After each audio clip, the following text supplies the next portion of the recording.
नमस्कार दोस्तों, मौरी क्लासेस में आपका स्वागत है। आज हम जीके जीएस का प्रैक्टिस सेट 5वां देखेंगे। यदि आप एसएससी, रेलवे या अदर किसी भी स्टेट एग्जाम्स की तैयारी कर रहे हो तो ये प्रैक्टिस सेट आपके लिए काफ़ी इंपॉर्टेंट है, क्योंकि इस प्रैक्टिस सेट में हम टोटल 50 क्वेश्चंस को कवर करेंगे, जो आपको मिक्स क्वेश्चंस मिलने वाले हैं, जैसे history, geography, economics, science, polity, static, GK, current affair, सभी को मिला के आपको यहाँ पर टॉप 50 क्वेश्चंस देखने को मिलेंगे। तो चलिए हम शुरू करते हैं प्रश्न 1 से। हमें यहाँ पर देखिए पहला प्रश्न दिया है। प्रश्न में यहाँ पर कह रहा है कि 1929 में पेनिसिलियम कवक के जीवाणुरोधी गुणों की खोज किसने की थी। बताइए, यहाँ पर आपको प्रश्नों को पढ़ना और खुद से आपको यहाँ पर ऑप्शन लगाना है। जैसे आप एग्जाम में क्या करते हो कि प्रश्नों को पढ़ते हो और सही उत्तर लगा के आगे बढ़ते हो, वैसे ही वैसे आपको यहाँ पर करना है। ठीक है, देखिए भले आप ऑप्शन लगाओ और गलत भी हो जाएगा तब भी आपको यहाँ पर लोड लेने की ज़रूरत नहीं है, क्योंकि देखिए जहाँ पर हमें गलती होती है और गलती होने के बाद हम जहाँ पर सीखते हैं वो चीज़ें हमें कभी भी नहीं भुलाती। याद रखना, आपने ये नोटिस किया है, जब जब आपसे कोई चीज़ गलत होती है, गलती होती है और गलती होने के बाद अगर आप वहाँ पर सीखते हो तो वो चीज़ें कभी नहीं भुलाती। तो मान लो अगर आपने यहाँ पर ऑप्शन गलत भी लगा दिया और गलत लगाने के बाद अगर आपका आंसर दूसरा निकला और उसको अगर आपने याद कर लिया तो वो चीज़ें आपसे कभी नहीं भुलाएगी। ठीक है, बाद में अगर परीक्षा में प्रश्न आ भी गया तो आपको यह याद आ जाएगा कि इसमें मैंने गलत किया था और यहाँ पर इसका आंसर ये था। ठीक है, तो ये चीज़ें याद रखना, जब जब चीज़ें हमसे गलत होती है और गलत होने के बाद हम सीखते हैं वो चीज़ें कभी नहीं भुलाती है। तो बताइए यहाँ पर 1929 में पेनिसिलियम कवक के जीवाणुरोधी गुणों की खोज किसने की थी। ठीक है, यहाँ पर बताइए। बाकी मैं इसका पीडीएफ भी टेलीग्राम चैनल पर दे दूंगा, साथ ही साथ आंसर की भी दे दूंगा, तो आप बाद में भी डाउनलोड करके प्रैक्टिस कर सकते हो। ठीक है, तो यहाँ पर देखिए जो पेनिसिलियम कवक है ना, इसकी जो खोज की थी वो अलेक्जेंडर फ्लेमिंग ने की थी। तो ऑप्शन नंबर ए यहाँ पर सही जवाब हो जाएगा। याद रखना, अलेक्जेंडर फ्लेमिंग। चलिए हम बढ़ते हैं प्रश्न 2 पे। 2 नंबर का प्रश्न दिया है। प्रश्न यहाँ पर कह रहा है कि अमरावती स्तूप का निर्माण निम्नलिखित में से किस शासक द्वारा करवाया गया था। बताइए, सोचिए इसका आंसर क्या हो सकता है। जो अमरावती स्तूप है इसका जो निर्माण है किस शासक द्वारा करवाया गया था, ये आपसे प्रश्न पूछा है। तो कौन सा शासक हो जाएगा? शुंग है, गुप्त है, सातवाहन है, मौर्य है। तो याद रखना, यहाँ पर आपने ऑप्शन सोचा होगा, आपने लगाया होगा। यहाँ पर देखिए जो अमरावती स्तूप है ना, इसका सातवाहन द्वारा करवाया गया था। तो ऑप्शन नंबर सी यहाँ पर सही जवाब हो जाएगा। याद रखना, ठीक है, भले गलत होगा तब भी याद रख लेना, अमरावती स्तूप सातवाहन द्वारा करवाया गया था। हम बढ़ते हैं प्रश्न 3 पे। 3 नंबर का प्रश्न दिया है। प्रश्न कह रहा है कि अनुच्छेद 31B को किस प्रकार के कानूनों को अदालती चुनौतियों से बचाने के लिए पेश किया गया था। बताइए, जो अनुच्छेद 31B है इसको कब क्यों पेश किया गया था, ये आपको बताना है। तो सोचिए कि इसका आंसर क्या हो सकता है। ठीक है, याद रखना, अनुच्छेद 31B को किस प्रकार के कानूनों को अदालती चुनौतियों से बचाने के लिए पेश किया गया था। तो ये जो चुनौतियों से बचाने के लिए पेश किया गया था ना, इसका जो सही जवाब होगा, आपने सोच लिया होगा, भले से ही मैं बताता हूँ, इसका ऑप्शन नंबर ए वाला होगा, भूमि सुधार कानून के लिए। अनुच्छेद 31B को भूमि सुधार कानून के लिए पेश किया गया था। याद रखना। चलिए हम बढ़ते हैं प्रश्न 4 पे। 4 नंबर का प्रश्न दिया है। प्रश्न में यहाँ पर क्या कह रहा है? प्रश्न कह रहा है कि निम्नलिखित में से कौन सा देश पूरी तरह से स्थल रुद्ध है और भारत के साथ खुली सीमा साझा करता है। बताइए, यहाँ पर देखिए भारत के साथ खुली सीमा साझा करता है, ये आपसे प्रश्न पूछा है, और पूरी तरह से स्थल रुद्ध है, ये आपसे पूछा है। तो बताइए, नेपाल है, अफगानिस्तान है, म्यांमार है, बांग्लादेश, सभी के सभी पड़ोसी देश है, लेकिन ऐसा कौन सा देश है जो भारत के साथ खुली सीमा साझा करता है, ये आपसे प्रश्न पूछा है। तो सोचिए कौन सा सही जवाब हो जाएगा। तो इसका जो सही जवाब होगा वो नेपाल होगा। ऑप्शन नंबर ए यहाँ पर सही जवाब हो जाएगा, नेपाल, जो कि खुली सीमा साझा करता है। चलिए हम बढ़ते हैं प्रश्न 5 पे। 5 नंबर का प्रश्न दिया है। प्रश्न करें कि नवंबर 2024 में पीएम मोदी किस देश की यात्रा 17 वर्षों में किसी भारतीय प्रधानमंत्री की पहली यात्रा होगी। बताइए, यानी कि किस देश की यात्रा 17 वर्षों में किसी भारतीय प्रधानमंत्री की पहली यात्रा होगी। तो किस देश में मोदी गए हैं जो कि अभी तक उस देश में कोई भी प्रधानमंत्री नहीं गया, वो पहली यात्रा हो जाएगी। तो किस देश की पहली यात्रा थी? हमारे भारत के प्रधानमंत्री की, मतलब जितने भी प्रधानमंत्री थे उनमें से केवल मोदी की ही पहली यात्रा थी, बाकी उस देश में कोई भी नहीं गया है, ऐसा प्रश्न पूछ रहा है। तो किस देश में ऐसा था? वो था नाइजीरिया। तो हमारा यहाँ पर ऑप्शन नंबर डी सही जवाब होगा। अगर आपने डी वाला सोचा होगा तो आपका सही जवाब होगा, अगर नहीं सोचा तो ये याद रखना ना, नाइजीरिया। ठीक है, नाइजीरिया। चलिए हम बढ़ते हैं प्रश्न 6 पे। अब 6 नंबर का प्रश्न दिया है। प्रश्न में यहाँ पर क्या कह रहा है? प्रश्न में यहाँ पर कह रहा है कि 15वीं हॉकी इंडियन सीनियर महिला राष्ट्रीय चैंपियनशिप 2025 में शामिल गत चैंपियन कौन थे। बताइए, hockey Haryana, hockey Punjab, hockey Maharashtra, hockey Jharkhand. सोचिए इसका सही जवाब क्या होगा। यहाँ पर आपको 15वीं हॉकी दिया है, क्या दिया है? 15वीं हॉकी दिया, और यहाँ पर चैंपियनशिप 2025 कह रहा है। तो यहाँ पर है ना, ये जो गत चैंपियन थे वो हॉकी हरियाणा थे। कौन थे? हॉकी हरियाणा थे। तो ऑप्शन नंबर ए यहाँ पर सही जवाब हो जाएगा। चलिए हम बढ़ते हैं प्रश्न 7 पे। 7 नंबर का प्रश्न दिया है, कह रहा है कि निम्नलिखित में से किस टाइप की मेमोरी को सॉलिड स्टेट स्टोरेज भी कहा जाता है? बताइए, सॉलिड स्टेट स्टोरेज भी कहा जाता है, ये आपसे बताना। तो स्टोरेज किसे कहा जाता है? किस टाइप की मेमोरी को सॉलिड स्टेट स्टोरेज कहा जाता है? सोचिए, कैश मेमोरी, फ्लैश मेमोरी, प्राथमिक मेमोरी या क्रिस्टल मेमोरीज। ठीक है, बताइए किस प्रकार की मेमोरी, किस टाइप की मेमोरी को सॉलिड स्टेट स्टोरेज कहा जाता है? सॉलिड। ठीक है, तो ये जो ना फ्लैश मेमोरी को कहा जाता है। तो ऑप्शन नंबर बी सही जवाब हो जाएगा। चलिए हम बढ़ते प्रश्न 8 पे। यहाँ पर आपको जल्दी जल्दी से ऑप्शन सोचना है। 8 नंबर का प्रश्न ये कह रहा है कि राष्ट्रीय बहुआयामी गरीब सूचकांक 2023 के अनुसार किस राज्य में बहुआयामी गरीबी सूचकांक सबसे अधिक था? बताइए, यहाँ पर कह रहा है कि बहुआयामी गरीबी सूचकांक सबसे अधिक किस राज्य में था, ये आपको बताना, और 2023 के अनुसार। तो बताइए, बहुआयामी गरीबी सूचकांक बिहार, उत्तर प्रदेश, मध्य प्रदेश, राजस्थान। तो ये जो है ना बहुआयामी गरीबी सूचकांक, ये सबसे अधिक 2023 में बिहार में था। तो ऑप्शन नंबर ए वाला सही जवाब होगा। चलिए हम बढ़ते हैं प्रश्न 9 पे। 9 नंबर का प्रश्न दिया है। प्रश्न में यहाँ पर कह रहा है कि चंद्रगुप्त प्रथम के बाद गुप्त साम्राज्य का शासक कौन बना? बताइए, चंद्रगुप्त प्रथम के बाद गुप्त साम्राज्य का शासक कौन बना था, ये आपसे प्रश्न पूछा था। कौन बना है चंद्रगुप्त प्रथम के बाद? तो इसका जो सही जवाब क्या होगा? सोचिए, समुद्रगुप्त दिया है, रामगुप्त दिया है, उसके बाद आपको यहाँ पर स्कंदगुप्त दिया है, कुमारगुप्त दिया है। सोचिए क्या हो जाएगा? तो चंद्रगुप्त प्रथम के बाद ना समुद्रगुप्त बना था। तो ऑप्शन नंबर ए वाला सही जवाब हो जाएगा, याद रखना, समुद्रगुप्त। चलिए हम बढ़ते प्रश्न 10 पे। 10 नंबर का प्रश्न दिया है। प्रश्न में यहाँ पर क्या कह रहा है? प्रश्न कह रहा है कि न्यायिक समीक्षा के सिद्धांत की उत्पत्ति किस देश से मानी जाती है? न्यायिक समीक्षा के सिद्धांत की उत्पत्ति किस देश से मानी जाती है, ये आपसे प्रश्न पूछा है। तो बताइए, न्यायिक समीक्षा तो आपको यहाँ पर पता होगा यार, जैसे हमने संविधान लिया था उस प्रकार का है। तो ये जो ना किस देश से मानी जाती है, याद रखिए, सोचना यहाँ पर कोशिश कीजिए ऑप्शन लगाने की। सबसे पहले आप यहाँ पर अमेरिका और फ्रांस में कन्फ्यूज होंगे। ठीक है, देखिए न्यायिक समीक्षा है ना, यहाँ पर इसका सही जवाब होगा ऑप्शन नंबर ए, संयुक्त राज्य अमेरिका से मानी जाती है। ठीक है, तो ऑप्शन नंबर ए हमारा यहाँ पर सही जवाब होगा। चलिए हम बढ़ते प्रश्न 11 पे। 11 नंबर का प्रश्न दिया है। प्रश्न कह रहा है कि कच्छ और काठियावाड़ तट किस भारतीय राज्य में स्थित है? बताना है कि कच्छ और काठियावाड़ तट किस भारतीय राज्य में स्थित है, ये आपको बताना है। तो कच्छ तो आपको यहाँ पर पता होगा, यहाँ पर कच्छ से आप बता दो कि इसका राज्य आसानी से बता दो। कच्छ कहाँ पर है? गुजरात में। तो कच्छ और काठियावाड़ तट जो है ना, ये गुजरात में स्थित है। तो ऑप्शन नंबर ए सही जवाब हो जाएगा। आपने गुजरात सोचा होगा। ठीक है, सरल सा प्रश्न है। चलिए हम बढ़ते प्रश्न 12 पे। 12 नंबर का प्रश्न दिया है। प्रश्न में यहाँ पर क्या कह रहा है? प्रश्न कर कि वायु ध्वनि तरंग किस प्रकार की तरंगे होती है? बताइए, जो वायु में ध्वनि तरंगे किस प्रकार की तरंगे होती है, आपसे पूछा है। तो वायु में ध्वनि तरंगे किस प्रकार की तरंगे होती है? सोचिए, अनुप्रस्थ, अनुदैर्घ्य, विद्युत चुंबकीय, अपरगामी। तो सोचिए इसका सही जवाब क्या होगा। ठीक है, लगाइए ऑप्शन, क्या हो जाएगा? ए बी सी डी आपके सामने। बस आप सोच लीजिए कि ए होगा, बी होगा, सी होगा, डी होगा। तो इसका सही जवाब होगा ना, जो वायु में ध्वनि तरंगे हैं ये अनुदैर्घ्य तरंगे होती है। किस प्रकार की? तो अनुदैर्घ्य तरंगे होती है। तो हमारा यहाँ पर ऑप्शन नंबर बी सही जवाब हो जाएगा। चलिए हम बढ़ते प्रश्न 13 पे। 13 नंबर का प्रश्न दिया है।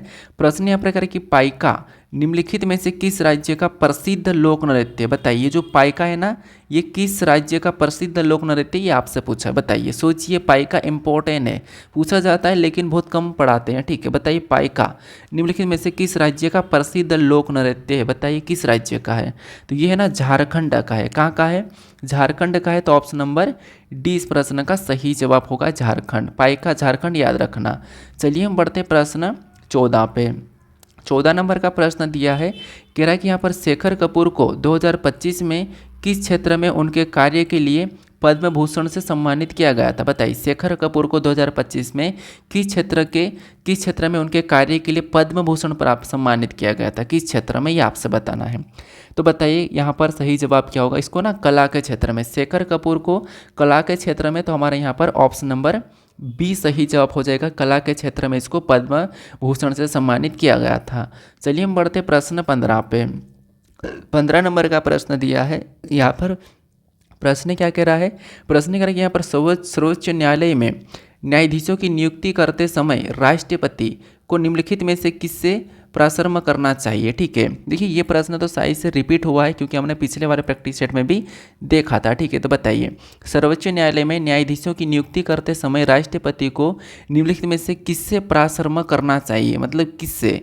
तो बताइए यहाँ पर ऑप्शन सोचिए क्या हो जाएगा। तो भारत के मुख्य न्यायाधीश, ये हमारा सही जवाब होगा। ठीक है, क्योंकि आपने अगर पिछला प्रैक्टिस सेट वाला वीडियो देखा होगा तो आप यहाँ पर आंसर आसानी से लगा लोगे। चलिए हम बढ़ते प्रश्न 16 पे। 16 नंबर का प्रश्न दिया है।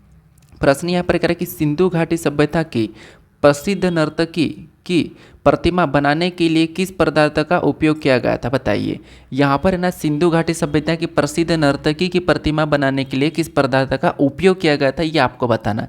ताम्र, रजत, कांस्य, लोहा। तो बताइए यहाँ पर क्या हो जाएगा।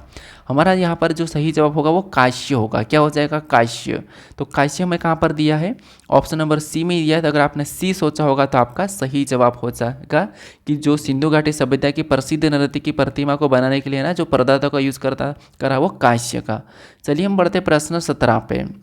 17 नंबर का प्रश्न दिया है, कह रहा है कि यहाँ पर वक्र शरीर क्रिया विज्ञान में नेफ्रॉन का कौन सा खंड मूत्र को सांद्रीय करने वाले प्रासरणीय प्रवणता को उत्पन्न करने के लिए सबसे महत्वपूर्ण है। बताइए।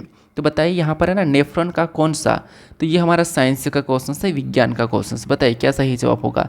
देखिए जब वक्र शरीर क्रिया विज्ञान में नेफ्रॉन का कौन सा खंड मूत्र को सांद्रीय करने वाला है, तो ये जो हेनले का लूप है, क्या हो जाएगा, हेनले का लूप है। तो हमारा यहाँ पर ऑप्शन नंबर डी सही जवाब होगा, हेनले का लूप। चलिए हम बढ़ते हैं प्रश्न 18 पे। 18 नंबर का प्रश्न दिया है, कह रहा है कि यहाँ पर पाक जल डमरू मतलब जल डमरू मध्य भारत को निम्नलिखित में से किस देश से अलग करता है। पाक जल डमरू आपको पूछा जाता है। बताइए पाक जल डमरू जो है भारत को निम्नलिखित में से किस देश से अलग करता है, पाक जल डमरू। ठीक है, तो ये जो है ना श्रीलंका को अलग करता है। पाक जल डमरू श्रीलंका को अलग करता है। तो ऑप्शन नंबर डी यहाँ पर सही जवाब हो जाएगा। ठीक है, पाक जल डमरू। चलिए हम बढ़ते प्रश्न 19 पे। 19 नंबर का प्रश्न दिया है। प्रश्न में यहाँ पर क्या कह रहा है, प्रश्न कर कि प्रत्यक्ष विरोधी निवेश, प्रत्यक्ष विदेशी निवेश यानी कि एफडीआई वैश्वीकरण का एक प्रमुख पहलू है। भारत जैसे विकासशील देशों के लिए एफडीआई का मुख्य लाभ क्या है। बताइए एफडीआई का मुख्य लाभ क्या है भारत जैसे विकासशील देशों के लिए, ये आपसे पूछा है। तो एफडीआई का मुख्य लाभ बताना है। तो इसका लाभ भारत के लिए क्या है, तो ये जो है ना, ये प्रौद्योगिकी और रोजगार तक पहुंच, ये वाला लाभ है। तो हमारा ऑप्शन नंबर क्या हो जाएगा, सी वाला सही जवाब हो जाएगा, क्योंकि प्रत्यक्ष विदेशी निवेश मतलब प्रौद्योगिकी और रोजगार तक पहुंच। ठीक है, चलिए हम बढ़ते हैं प्रश्न 20 पे। 20 नंबर का प्रश्न दिया है। प्रश्न करें कि आधुनिक मदरबोर्ड में उच्च स्पीड संचार की सुविधा के लिए निम्नलिखित में से कौन सा घटक सीधे सीपीयू से जुड़ा होता है। बताइए सीधे सीपीयू से जुड़ा होता है, ये आपसे प्रश्न पूछा है कंप्यूटर का क्वेश्चन से। तो बताइए ये जो किससे सीधे जुड़ा हुआ होता है, ये देखिए नॉर्थ ब्रिज हमारा कहाँ पर दिया है, ऑप्शन नंबर डी में दिया है। तो option number north bridge D वाला सही जवाब हो जाएगा। ठीक है, चलिए हम बढ़ते हैं प्रश्न 21 पे। 21 नंबर का प्रश्न दिया है। प्रश्न क्या कह रहा है, प्रश्न यहाँ पर कह रहा है कि पिथोरा कलाकृतियाँ मुख्यतः कौन सी चित्रकला, ये आपसे पूछा है। पिथोरा कलाकृतियाँ मुख्यतः कौन सी चित्रित करता है। तो ये कौन चित्रित करता है, ये आपसे प्रश्न पूछा। जो पिथोरा कलाकृतियाँ है ये कौन चित्रित करता है, ये आपसे प्रश्न पूछा। तो बताइए कौन चित्रित करता है। तो ये लखेरा करता है। कौन करता है, पिथोरा को लखेरा करता है। पिथोरा लखेरा, हमारा ऑप्शन नंबर सी सही जवाब हो जाएगा। याद रखना पिथोरा लखेरा है। ठीक है, चलिए हम बढ़ते प्रश्न 22 पे। 22 नंबर का प्रश्न दिया है। प्रश्न यहाँ पर कह रहा है कि 2025 की रक्षा प्रदर्शनी के दौरान यहाँ पर कह रहा है कि गैलियम नाइट्राइड यानी कि GN अर्धचालक विलयन को रक्षा प्रौद्योगिकी क्षेत्र में एक महत्वपूर्ण गति के रूप में उजागर किया गया है। तो किसे उजागर किया गया था, क्या उजागर किया गया था 2025 की रक्षा प्रदर्शनी के दौरान कह रहा है। ठीक है, तो बताइए यहाँ पर है ना, इसका जो सही जवाब होगा रडार और इलेक्ट्रॉनिक युद्ध प्रणाली, रडार और इलेक्ट्रॉनिक युद्ध प्रणाली। तो हमारा ऑप्शन नंबर बी वाला सही जवाब हो जाएगा। चलिए हम बढ़ते प्रश्न 23 पे। 23 नंबर का प्रश्न दिया है। प्रश्न करें कि भारत में केंद्रीय मंत्रिपरिषद में कौन सा पद यहाँ पर पदानुक्रम में प्रधानमंत्री पद के ठीक नीचे होता है? बताइए कौन सा पद जो है प्रधानमंत्री पद के ठीक नीचे होता है, ये आपसे प्रश्न पूछा है। तो कौन सा पद ठीक नीचे होता है? तो वो उप मंत्री। उप मंत्री कहाँ पर है? हमारे पास ऑप्शन नंबर डी में दिया है, उप मंत्री यहाँ पर सही जवाब हो जाएगा। ठीक है, चलिए हम बढ़ते हैं प्रश्न 24 पे। 24 नंबर का प्रश्न दिया है। प्रश्न यहाँ पर कह रहा है कि निम्नलिखित में से किसने बाजार सुधारों के प्रभावी कार्यान्वयन के लिए एक अधीक्षक यानी कि सहना ए मंडी की नियुक्ति की थी? बताइए, एक अधीक्षक की नियुक्ति की थी बाजार सुधारों के प्रभावी के लिए। तो किसने की थी, मतलब किसे की थी, ये आपसे प्रश्न पूछा। एक अधीक्षक की नियुक्ति की थी, किसकी की थी बताइए। 24 नंबर का प्रश्न है, सोचिए क्या हो जाएगा। तो ये है ना अलाउद्दीन खिलजी। तो हमारे यहाँ पर अलाउद्दीन खिलजी कहाँ पर दिया? ऑप्शन नंबर सी में दिया है। ऑप्शन नंबर सी यहाँ पर सही जवाब हो जाएगा। चलिए हम बढ़ते हैं प्रश्न 25 पे। 25 नंबर का प्रश्न दिया है, कह रहे कि भारत का कौन सा शहर लौटते हुए मानसून की वर्षा से सर्वाधिक प्रभावित होता है? बताइए, यानी कि भारत का कौन सा शहर है जो लौटते हुए मानसून की वर्षा से सर्वाधिक प्रभावित होता है? जब मानसून चले मतलब लास्ट रहता है तब सबसे ज़्यादा प्रभावित होता है। तो कौन सा शहर है जो सबसे ज़्यादा सर्वाधिक प्रभावित होता है? बताइए। तो ये जो शहर है ना वो चेन्नई है। कौन है? चेन्नई है। चेन्नई किसकी राजधानी है? तमिलनाडु की। ऑप्शन नंबर हमारा यहाँ पर बी वाला सही जवाब हो जाएगा। चेन्नई शहर सबसे ज़्यादा लौटते हुए मानसून से प्रभावित होता है। चलिए हम बढ़ते प्रश्न 26 पे। 26 नंबर का प्रश्न दिया है। प्रश्न यहाँ पर कह रहा है कि सिंगफोस विद्रोह वर्तमान भारत के किस क्षेत्र से संबंधित है? बताइए, सिंगफोस विद्रोह जो वर्तमान भारत के किस क्षेत्र से संबंधित है, ये आपसे प्रश्न पूछा है। तो बताइए कि सोचिए किस क्षेत्र से संबंधित है। तो ये असम से। किससे? असम से है सिंगफोस विद्रोह। हमारा ऑप्शन नंबर बी सही जवाब हो जाएगा, असम से। चलिए हम बढ़ते प्रश्न 27 पे। 27 नंबर का प्रश्न दिया है। प्रश्न कह रहा है कि निम्नलिखित में से कौन सा जीव स्वपोषी और विषम पोषी मोड दोनों प्रकार के पोषण प्रदर्शित करता है? देखिए, विषम पोषी और स्वपोषी मोड दोनों प्रकार के पोषण प्रदर्शित करता है। तो कौन सा जीव है जो दोनों ही स्वपोषी और विषम पोषी? तो इसका जो सही जवाब होगा वो क्या हो जाएगा? युगलिना। ये है ना स्वपोषी और विषमपोषी दोनों मोड को मतलब प्रदर्शित करता है। तो हमारा यहाँ पर युगलिना सही जवाब होगा। ऑप्शन नंबर डी याद रखना, युगलिना। ये स्वपोषी और विषमपोषी दोनों प्रकार के पोषण प्रदर्शित करता है। चलिए हम बढ़ते प्रश्न 28 पे। 28 नंबर का प्रश्न दिया है। प्रश्न करें कि निम्नलिखित में से कौन सी नदी राजस्थान से होकर बहती है? बताइए। यहाँ पर ऑप्शन में दिया है नदी, लूनी नदी, ताप्ती नदी, तीस्ता नदी और झेलम नदी। तो इसमें से कौन सी नदी है जो राजस्थान से होकर बहती है? तो ये तो हमने अगर पिछले प्रैक्टिस सेट को आपने अच्छे से देखा होगा, जिसमें हमने देखा था कि रेगिस्तान वगैरह ये चीज़ें देखी थी, तो वहाँ से आपको याद आ जाएगा। तो वो लूनी नदी है। तो ऑप्शन नंबर हमारा यहाँ पर ए वाला सही जवाब हो जाएगा। राजस्थान से होकर बहने वाली लूनी नदी है। ताप्ती मध्य प्रदेश से, बाकी तीस्ता झेलम आप बता सकते हो मुझे कमेंट करके। चलिए हम बढ़ते प्रश्न 29 पे। 29 नंबर का प्रश्न दिया है। प्रश्न में यहाँ पर क्या कह रहा है? प्रश्न कह रहा है कि उत्तर काल में रिकॉर्डर कोर्ट का स्थान मतलब देश ने लिया। तो बताइए किसने लिया है? उत्तर काल में रिकॉर्डर कोर्ट का स्थान किसने लिया है? ये आपसे प्रश्न पूछा है। तो बताइए किसने लिया है? तो ये सर्वोच्च न्यायालय ने लिया है। तो ऑप्शन नंबर हमारा यहाँ पर ए वाला सही जवाब हो जाएगा, सर्वोच्च न्यायालय। याद रखना, रिकॉर्डर कोर्ट का स्थान। ठीक है, बढ़ते हम प्रश्न 30 पे। 30 नंबर का प्रश्न है। प्रश्न करें कि विश्व बैंक की सामाजिक सुरक्षा रिपोर्ट 2025 के अनुसार कोविड-19 महामारी के दौरान आपातकालीन सामाजिक सुरक्षा प्रतिक्रियाएं विकासशील देशों में कितने लोगों तक पहुंची? बताइए कितने लोगों तक पहुंची कोविड-19 महामारी के दौरान जो विश्व बैंक की सामाजिक सुरक्षा रिपोर्ट। ठीक है, तो ये जो रिपोर्ट है ना, कितने मतलब कोविड-19 की जो रिपोर्ट थी वो आपको पूछा है। तो विश्व बैंक की सामाजिक सुरक्षा रिपोर्ट कितने मतलब लोगों तक पहुंची, ये आपसे प्रश्न पूछा है। तो कितने लोगों तक? ये याद रखना 1.7 बिलियन। हमारा ऑप्शन नंबर बी वाला सही जवाब हो जाएगा, 1.7 बिलियन सही जवाब हो जाएगा। चलिए हम बढ़ते प्रश्न 31 पे। 31 नंबर का प्रश्न दिया है। प्रश्न करें कि भारत में गणतंत्र दिवस 2025 समारोह की थीम क्या थी? बताइए। जैसे भारत में जो गणतंत्र दिवस मनाया गया था 2025 में, उस समारोह की थीम क्या थी? ये आपसे प्रश्न पूछा है। क्या थीम थी बताइए। तो ये जो थीम थी ना, देखिए थीम आपको ना अभी जैसे 26 वाली भी याद होना चाहिए, अभी 27 में होगी वो भी याद होना चाहिए, जैसे अभी 15 अगस्त है तो उसकी भी आपको थीम याद होना चाहिए। ठीक है, क्योंकि थीम पूछा जाता है। तो इसकी जो 2025 गणतंत्र दिवस समारोह की जो थीम थी वो स्वर्णिम भारत यानी कि विरासत और विकास थी। विरासत और विकास थी, तो हमारा यहाँ पर ऑप्शन नंबर ए सही जवाब हो जाएगा। चलिए हम बढ़ते प्रश्न 32 पे। 32 नंबर का प्रश्न दिया है। प्रश्न यहाँ पर करें कि आधुनिक यहाँ पर सीयूपी में एक साथ कई निर्देशों को निष्पादित करने के लिए किस तकनीक का उपयोग किया जाता है, बताइए। आधुनिक सीपीयू में एक साथ कई निर्देशों को निष्पादित करने के लिए किस तकनीक का उपयोग किया जाता है, तो किस तकनीक का उपयोग किया जाता है, तो ये जो किया जाता है वो पाइपलाइनिंग के लिए क्या पाइपलाइनिंग तकनीकों का उपयोग किया जाता है, तो ऑप्शन नंबर ए लगाएंगे हम। ऑप्शन नंबर ए सही जवाब होगा। चलिए हम बढ़ते हैं प्रश्न 33 पे। 33 नंबर का प्रश्न दिया है। प्रश्न यहाँ पर कि श्रम ब्यूरो द्वारा आयोजित छठे वार्षिक रोजगार बेरोजगारी सर्वेक्षण के अनुसार व्यावसायिक प्रशिक्षण प्राप्त महिलाओं के लिए रोजगार दर कितनी थी, बताइए। श्रम ब्यूरो द्वारा महिलाओं के लिए रोजगार दर कितनी थी, आपसे प्रश्न पूछा है, तो बताइए क्या सही जवाब हो जाएगा। देखिए आप हर किसी प्रश्न को याद रखते हुए चलिए, ठीक है। तो इसकी ना 36.2% थी। 36.2% ऑप्शन नंबर सी में दिया है। ऑप्शन नंबर सी सही जवाब हो जाएगा। चलिए हम बढ़ते प्रश्न 34 पे। 34 नंबर का प्रश्न दिया है।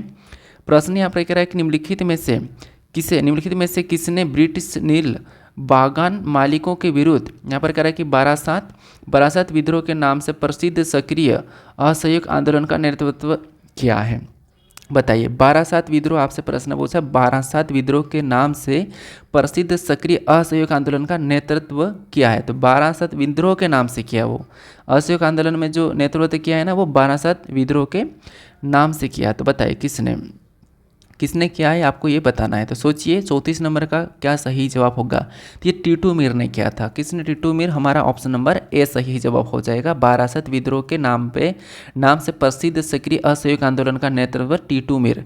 ऑप्शन नंबर ए सही जवाब होगा। अब हमारा अगला प्रश्न दिया है।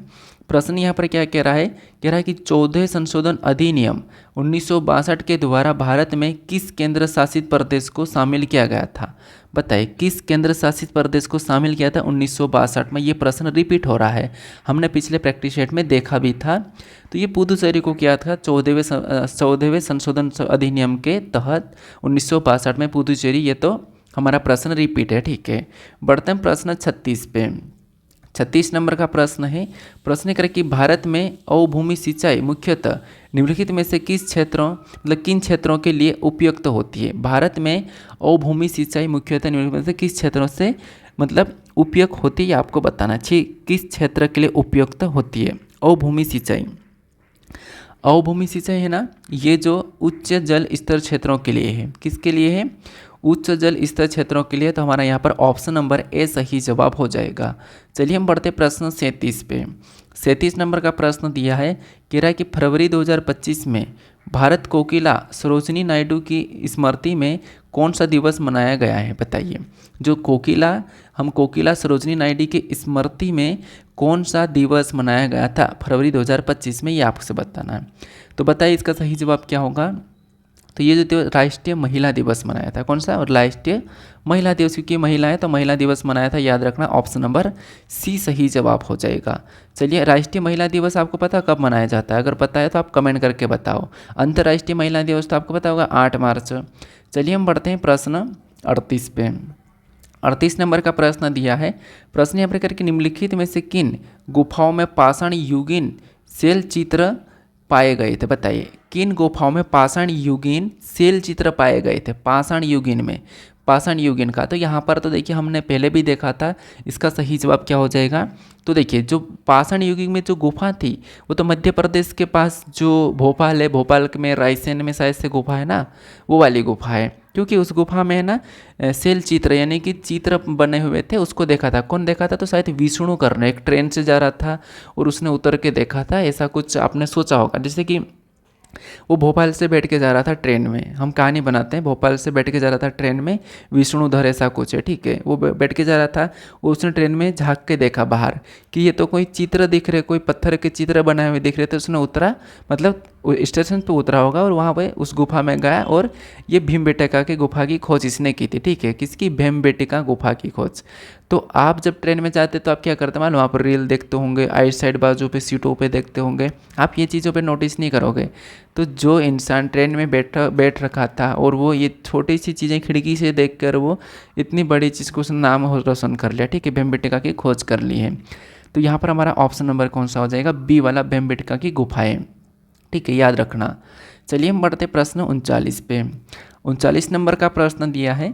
प्रश्न यहाँ पर करें कि 1853 के चार्टर्ड अधिनियम के अनुसार गवर्नर जनरल की परिषद में विधायी सदस्यों की संख्या कितनी थी, बताइए। 1853 में 1853 में चार्टर्ड अधिनियम के अनुसार कह रहा है, तो गवर्नर जनरल की परिषद में विधायी सदस्यों की संख्या कितनी थी, तो कितनी थी, वो 12 थी, याद रखना 12 थी, ऑप्शन नंबर डी सही जवाब होगा। चलिए हम बढ़ते प्रश्न 40 पे। 40 नंबर का प्रश्न दिया है, कह रहे कि मई 2025 में 78वें कानस फिल्म महोत्सव की मेज़बानी किस देश ने की थी, बताइए। 78वें कानस फिल्म महोत्सव की मेज़बानी किस देश ने की थी, आपसे प्रश्न पूछा था, ये फ्रांस ने की, तो ऑप्शन नंबर डी सही जवाब होगा, फ्रांस। चलिए हम बढ़ते प्रश्न 41 पे। 41 नंबर का प्रश्न है, कह रहा है कि भारतीय राष्ट्रीय मानवाधिकार आयोग में पूर्णकालिक कार्मिकों की कुल संख्या कितनी थी, बताइए, कुल संख्या।